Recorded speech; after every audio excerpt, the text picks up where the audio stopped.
Oye, estos aviondos. Tú creías que cuando jalas el inodoro en un avión, la vaina cae directo para la tierra, pero no es así. Oye, ¿qué es lo que? Los baños de avión no usan tanque de agua como el de tu casa. Ellos trabajan con un sistema de vacío.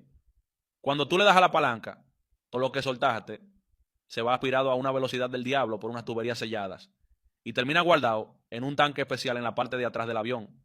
Ese tanque aguanta galones de caca y pipí de todo el mundo que viaja ahí arriba.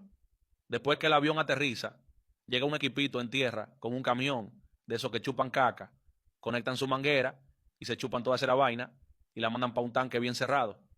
Pero ojo, a veces los tanques del avión pueden tener un pequeño escape y botan un chin en pleno vuelo. Y como el avión anda a miles de metros de altura, esa caca se congela y se convierte en un bloque de hielo azul. ¿El lío? Ese bloque puede caer directo en tu patio. O peor, en el mismo vaso mientras te bebes un jugo. Una loquera que parece checha, pero ha pasado de verdad.